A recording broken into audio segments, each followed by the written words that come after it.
इस वीडियो में हम बात करने वाले हैं एक ऐसे चौंकाने वाले खुलासे की जिसने पूरी दुनिया की नाभिकीय राजनीति को हिला दिया है।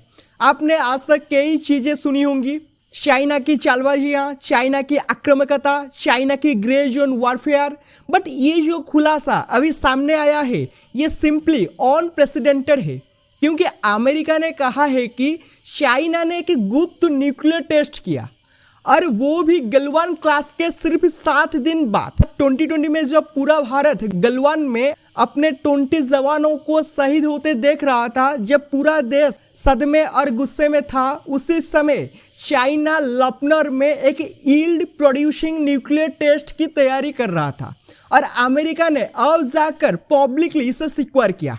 यूएस अंडर सेक्रेटरी थॉमस डायनानो का बयान, इसे गेम चेंजर कहा जा रहा है। थॉमस डायनानो ने यूएन डिसआर्मामेंट कॉन्फ्रेंस में पूरे ग्लोबल कम्युनिटी के सामने ये दावा किया कि चाइना ने न्यूक्लियर एक्सप्लोसिव टेस्ट कंडक्ट किए और डिकॉपलिंग टेक्निक का इस्तेमाल करके साइस्मिक मॉनिटरिंग से खुद को छुपाया, और उन्होंने डेट भी बताई 22 जून 2020। अब जरा सोचिए, गलवान क्लास हुआ 15 जून 2020, चाइना का अलेज्ड न्यूक्लियर टेस्ट 22 जून 2020। क्या ये सिर्फ कोइंसिडेंस है या कुछ ज्यादा बड़ा? अमेरिकी अधिकारी कहते हैं कि ये मियर कोइंसिडेंस नहीं है, चाइना ने इसी डिस्ट्रैक्शन का फायदा उठाया और ये बात सिर्फ एक रैंडम मीडिया लीक नहीं है, ये बात आधिकारिक रूप से सामने लाई गई है, वो भी उस समय जब new start treaty officially expire हो चुकी और दुनिया की न्यूक्लियर आर्म रेस के मुहाने पर खड़ी है। अब बात करते हैं उस टेक्निक की जिसका इस्तेमाल चाइना ने किया, डीकॉपलिंग। ये टेक्निक सिंपल वर्ड्स में समझिए, नॉर्मल न्यूक्लियर ब्लास्ट साइस्मिक सेंसर को झटका लगता है, वर्ल्ड एजेंसीज तुरंत पकड़ लेती है, यील्ड का अनुमान लगा लेती है, लेकिन अगर ब्लास्ट एक ह्यूज अंडरग्राउंड कैविटी के अंदर किया जाए तो साइस्मिक वेव्स बहुत कम डिटेक्ट होती है, मतलब ब्लास्ट हुआ भी हो तो दुनिया को पता भी नहीं चलेगा। और यूएस ऑफिशियली कह रहे हैं कि चाइना ने यही टेक्निक इस्तेमाल की। इतना बड़ा आरोप, इतना बड़ा क्लेम और टाइमिंग बिल्कुल सर्जिकल प्रिसिशन पर। Galwan clash, India China border tension at peak, पूरा वर्ल्ड मीडिया इंडिया और चाइना पर focus. China quietly conduct a nuclear test. कई जियोपॉलिटिकल एनालिस्ट इस पॉइंट को राइज कर रहे हैं कि चाइना पहले से टेंशंस एस्केलेट कर रहा था, ट्रूस मूवमेंट बढ़ रहे थे, गलवान में स्टैंड ऑफ ऑलरेडी चल रहा था, वर्ल्ड मीडिया 90% कोविड पर और 10% इंडो चाइना टेंशन पर लगा हुआ था, और इसी दौरान चाइना ने शायद उससे भी बड़ा कदम उठाया, एक ऐसा न्यूक्लियर टेस्ट जो CTBT means full form comprehensive test ban treaty की खुली अवहेलना है। चाइना सीटीबीटी का सिग्नेटरी है, लेकिन चाइना ने कभी ट्रीटी को रैटिफाई नहीं किया, यानी चाइना हमेशा ग्रे एरिया में चलता आया है, बोलता कुछ और है, करता कुछ और है। चाइना ने प्रेडिक्टेबली इन आरोपों को झूठा बताया है, चाइना हमेशा रेस्पॉन्सिबल पावर की तरह एक्ट करता है। लेकिन इंटरेस्टिंग बात यह है, चाइना ने स्पेसिफिक 22 जून 2020 वाली डेट को कैटेगोरिकली डेनी नहीं किया, उन्होंने बस कहा यह नैरेटिव गलत है, यूएस आर्म्स रेस को जस्टिफाई कर रहा है। जब कोई नेशन किसी आरोप को डेट बाय डेट रिबूटल नहीं देता तो जियोपॉलिटिकल स्पेस में साइलेंस खुद एक शक बन जाता है। अब यहाँ एक सवाल खड़ा होता है, क्या चाइना गलवान के जरिए सिर्फ सीमा पर दबाव नहीं बना रहा था? क्या चाइना अपनी डोमेस्टिक ऑडियंस को स्ट्रेंथ दिखाना नहीं चाहता था, या फिर चाइना इस मासिव डिस्ट्रैक्शन के पीछे कुछ और कह रहा था, जिसका खुलासा अब हो रहा है? क्योंकि जिस समय गलवान घाटी में भारतीय सेना के जवान खून से लथपथ लड़ रहे थे, चाइना की पीएलए ने कैजुअलिटीज छुपा दी, एक फेक नैरेटिव रन किया और इसके पीछे न्यूक्लियर टेस्टिंग का कमाल का कवर मिला। India socked world distract Covid chaos on peak और China quietly conduct a nuclear test at Lop Nur. अगर ये सही है तो ये सिर्फ इलीगल नहीं बल्कि एक स्ट्रैटेजिक डिसेप्शन है, और ये बात इंडिया के लिए अत्यंत गंभीर है। गलवान के बाद इंडिया ने सिर्फ डिप्लोमेटिक प्रोटेस्ट नहीं किया, भारत ने 59 चाइनीज ऐप्स बैन कर दिए, टिकटॉक, पबजी, वीचैट सब हटाए, चाइनीज एफडीआई को सिक्योरिटी में डाला, 5G ट्रायल्स में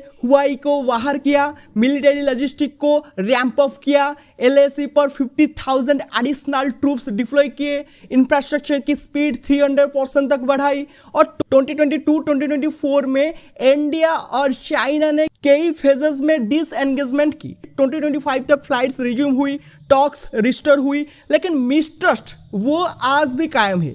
सबसे बड़ा जियोपॉलिटिकल सवाल ये खुलासा अभी क्यों? क्योंकि अभी अभी न्यू स्टार्ट ट्रीटी एक्सपायर हुई है। यूएस और रसिया डिकेड्स के बाद न्यूक्लियर लिमिट से फ्री हो गए हैं और अमेरिका ओपनली एक न्यूक्लियर डील की मांग कर रहा है।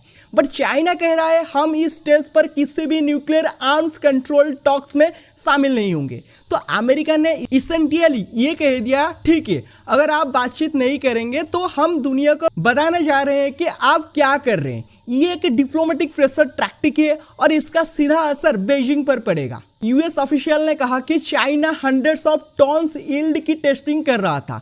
ये कोई स्मॉल लैब एक्सपेरिमेंट नहीं है, ये पूरी तरह से एक जियोपॉलिटिकल सिग्नलिंग है। मैसेज किसके लिए था? इंडिया, यूएस, रसिया या पूरे वर्ल्ड ऑर्डर के लिए। क्योंकि गलवान क्लास के 7 दिन बाद न्यूक्लियर टेस्टिंग ये सीधे सीधे इंडिया चाइना टेंशन के बैकड्रॉप में आता है और इस बात पर अब वाशिंगटन ओपनली बोल रहा है। लेकिन कहानी यहाँ खत्म नहीं होती, असल ट्विस्ट अब शुरू होता है। क्योंकि वाशिंगटन के इस खुलासे के बाद एक और बड़ा सवाल खड़ा हो गया है, आखिर चाइना की न्यूक्लियर स्ट्रैटेजी का फाइनल ऑब्जेक्टिव क्या है? सिर्फ डेटोरेंस, साइकोलॉजिकल प्रेशर या फिर एशिया पैसिफिक में एक ऐसा पावर इनबैलेंस बनाना इसमें बाकी सभी देश फोर्स्ड हो बीजिंग की शर्तें मानने के लिए? क्योंकि याद रखिए चाइना अभी दुनिया का तीसरा सबसे बड़ा न्यूक्लियर पावर है, लेकिन उसकी ग्रोथ रेट सबसे तेज है। जहां अमेरिका, रूस अपनी आर्सेनल को रिड्यूस या फ्रीज करने की बात करते हैं, वहीं चाइना लगातार प्रोडक्शन बढ़ा रहा है। और गलवान के सिर्फ 7 दिन बाद अलेस्ड न्यूक्लियर टेस्ट की टाइमिंग ने दुनिया को ये सोचने पर मजबूर कर दिया कि